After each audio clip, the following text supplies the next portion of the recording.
두 명이 나이도 거의 1살 정도 차이밖에 안 나고 결혼도 비슷하게 했고 직장 조건도 거의 비슷하고 연봉도 비슷하고 다 비슷하고 둘 다 30대 현재 중반의 남자 두 명입니다. 제 지인이고 둘 다 5년 전에 지금으로부터 5년 전에 각각의 자산이 5천만 원 정도 순수하게 본인 자산이 있었는데 5년 후에 충격적인 자산 격차가 있는 이 두 분을 한번 제가 비교 분석해 드리면서 여러분들께 들려드리면 아 이렇게 살면 좋겠다 이렇게 해야 되겠다 또는 이렇게 살면 안 되겠다 뭔가 차이점을 여러분들 확실하게 인지를 할 수 있을 것 같아서 제가 오늘 이 두 분의 사례를 가져가 봤습니다. 이 두 분의 개인정보 좀 있기 때문에 조금 변형해 가지고 제가 설명을 해 드리겠습니다. 첫 번째 지인 30대 중반이죠. 부동산 투자를 처음에 관심이 없다가 5년 전이죠. 유튜브라든지 책 보면서 슬슬 좀 본인도 해야 되겠다. 내가 늦으면 안 되겠다라고 생각했던 것 같아요. 그래서 주변에 투자하시는 분들 보고 영향도 받고 스스로 강의도 들으러 가시고 해가지고 일단은 내 집 마련을 먼저 하라고 보통 얘기하죠. 그래서 내 집 마련 먼저 해야 되겠다 목표를 가지시고 근데 와이프랑 둘이 얘기를 하다 보니까 구축보다는 신축으로 하자. 그렇게 해가지고 알아봤더니만 본인이 원하는 그 지역에는 상당히 안 좋았던 지역이죠. 그때 당시에 미분양이 많아가지고 야 지금은 그때 당시 사시는 분들 그 주변에 있는 원주민들 자체가 지금은 사면 큰일 난다 망한다 안 그래도 완전히 막 미분양 쌓여있고 구축부터 막 떨어지는데 안 되겠다. 근데 이 친구가 그때 당시에 들어갔다는 얘기입니다. 이 줍줍이라고 그러죠. 그때 당시에. 그래서 청약하지 않았던 그 분양하지 않는 물량을 이 친구가 거기를 사가지고 그때 당시에 상당히 전세를 맞추기가 어려웠는데 전세를 맞춰가지고 전세금 받아가지고 등기를 하고 이 사람은 어디 사냐 결혼해가지고 현재까지도 월세에 거주하고 있습니다. 아파트 월세 구축 아파트. 그래가지고 대출이 없죠. 왜냐면 그 돈 받아가지고 전세금 받아가지고 바로 등기를 쳤기 때문에 5천만 원 그 원래 자산을 더해가지고요. 그래서 현재는 시드머니 모아가지고 2주택자 두 번째 주택까지는 비조정 지역에 살 수 있으니까 그 취득세 중과받지 않고요. 그래서 추가로 투자를 하기 위해서 노력하고 있고 공부하고 있는 상태다. 여기는 천만 다행이죠. 와이프도 마음이 잘 맞아가지고 투자 마인드가 잘 맞아가지고 소비도 절제하고 좋은 거 안 사도 된다 그러고 참 제가 봤을 때는 후배인데 참 이쁜 부부다. 둘이가 나눌 줄도 알고 감사의 마음도 전할 줄도 알고 항상 뭐 인사도 먼저 오고 기본이 된 사람들이라고 생각을 하는데 월세 사는 게 동의하는 게 쉽지 않겠죠. 이 일반적인 사람이 봤을 때 와 월세 살면 좀 왠지 좀 못 사는 이렇게 뭐 가정 형편이 어렵냐 또는 뭐 좀 월세 살면 좀 남들 보기 눈에 좀 그렇고 이렇게 생각하는데 여기 두 부부가 딱 마음이 맞아가지고 했고 그때 당시에 말씀드렸죠. 그 미분양 됐던 그것을 잡아가지고 들어갔는데 현재 마이너스를 뭐 회복하면 물론이고 해당 아파트 가격이 분양가 대비해가지고 3억 이상 상승했습니다.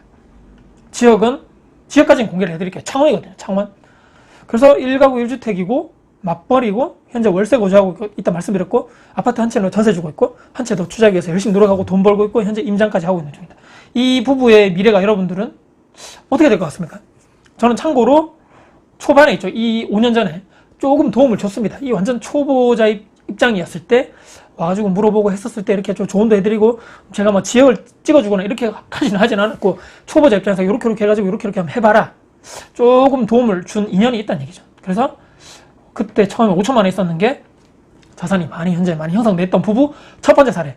두 번째는 이 첫 번째 부부가 좀 반대되는 입장을 제가 가져왔겠죠.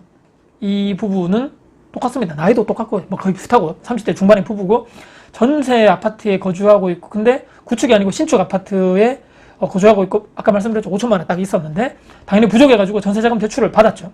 그래서 3억 정도의 전세를 들어갔는데 한 7, 80% 전세자금 대출이 나오죠. 근데 기존 보유 자산 5천만 원을 전부 다 전세자금 여기 전세금에 보탠 게 아니고 2천만 원 정도만 전세 여기에 들어가 있고 3천만 원은 주식하고 코인에 들어가 있습니다. 조금 좀 불안하죠. 지금부터. 근데 잘 됐으면 다행인데 좀 이 주식은 좀 그렇다 쳐도 코인이 지금 완전히 저기 바닥을 치고 있는 게 문제입니다. 전세는 여러분들 어떻습니까? 물가 대비해가지고 전세금은 나중에 그대로 받는 돈이니까 뭐 손해볼 거 없어라고 생각할지 모르겠지만 물가 상승 대비해서는 마이너스죠. 그래서 추가적으로 또 매달 전세 자금 대출을 받았으니까 이자도 매달 나가고 있고 대출 이자 또 추가 상승분 관련돼가지고는 어떻습니까? 저는 이 지역 자체가 신축 관련돼서 여기 있는 지역이 2년 전에 비해가지고 좀 물량이 또 별로 없고 하는 지역이라서 전세금이 많이 올라가서 다행히 최근에 계약갱신 청구권으로 2년을 계약했는데 2년 뒤에 어떻게 될지 모르죠. 향후에 또 입주가 부족한 지역이고 전세가 지금도 많이 올랐는데 2년 뒤에 어떻게 될지 모르겠는데 추가적으로 또 대출을 받아야 되는 상황이고 2년 뒤에 참 어렵습니다. 근데 수중에 또 돈이 없죠. 3천만 원 아까 말씀드렸죠. 이 주식하고 코인에 들어가 있는 상황인데 코인에서 엄청나게 많이 들어가 있는데 이게 또 꼬라박고 있다. 또 소비 관련돼서는 좀 아까 이 첫 번째 부부에 완전 반대되는 둘 다 씀씀이가 막 남들 보이는 것에 막 이렇게 막 좀 이렇게 과소비하고 좀 이렇게 좀 먹는 것에 또 많이 쓰고 있고 또 주변에 또 다 신축이고 또 잘 사는 사람이 많다 보니까 또 막 또 이 보여주기신 따라 하지 않을 수도 없고 이게 이 씀씀이가 커졌는데 줄일 수가 없다는 얘기입니다. 좋은 차로 또 바꾸고 있고 SUV로 최근에 바꿨더라고요. 매달 나가는 고정비 특히 아까 말씀드렸죠. 식비에 많이 들어가는데 추가적으로 많이 나가는 것이 또 캠핑이 또 이 부부가 좋아하거든요. 그래서 여행 또 옷 쇼핑하는데 돈을 많이 쓰고 있다. 제가 왜 이걸 왜 이렇게 자세히 알고 있냐. 이 친구가 얼마 전에 여기 와가지고 얘기를 하더라고요. 근데 와이프 때문에 미치겠다. 소비가 통제가 안 된다. 막 이런 얘기를 하면서 막 하는데 제가 가만히 들어봤죠. 들어보니까 아니 지가 더 문제예요. 지가 왜 그러냐면 차도 SUV로 지가 바꾸자 그랬고 그것도 할부로. 근데 와이프는 처음에 근데 여기 전세로 할 때 와이프는 아니 그 대출 받아가지고 담보대출 받아서 그냥 사자 했는데 이것도 지가 우겨서 전세로 여기는 지금 사면 안 돼 막 이렇게 해서 이 남자 그러니까 지가 또 우겨가지고 한 거고.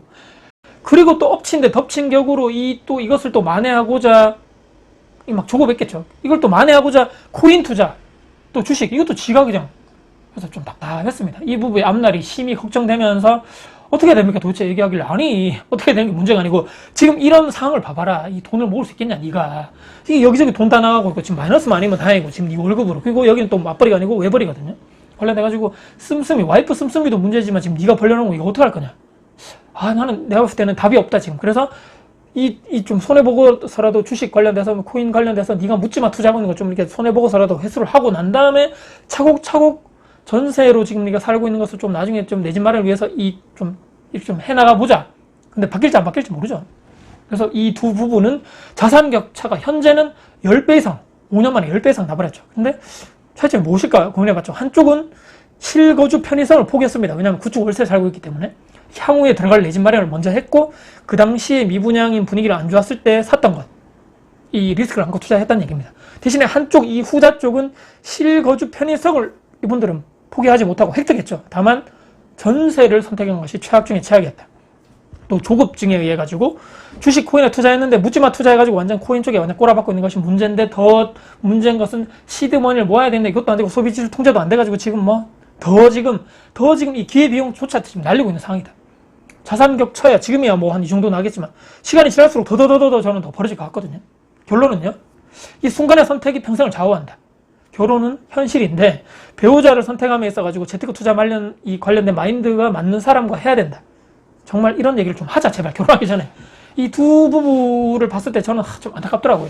예전에 5천만 원 똑같은 조건으로 시작했는데 5년 만에 엄청나게 벌어졌는데 와 이게 더 벌어질 것 같다.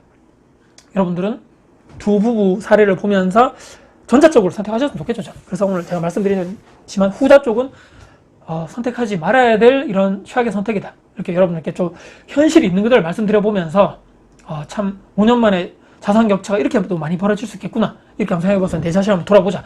나와 내 배우자가 이런 영상을 같이 한번 공유해보면서 같이 한번 보시면서 야 우리가 이렇게 선택을 해야 되지 않겠는가도 토론도 한번 해보시고 서로 대화도 해보실 수 있는 좋은 시간이 됐으면 하는 바람에서 영상을 여기서 마무리하도록 하겠습니다. 오늘 영상 여러분께 도움이 되셨다면 구독, 좋아요, 알람 설정, 댓글 주시고요. 제 주변 분들께 공유될 가치가 있다고 생각하신다면 널리 공유 부탁드리겠습니다. 다음에 더 도움 드릴 수 있는 영상 가지고 찾아뵙겠습니다. 지금까지 다코TV의 다코였습니다. 감사합니다.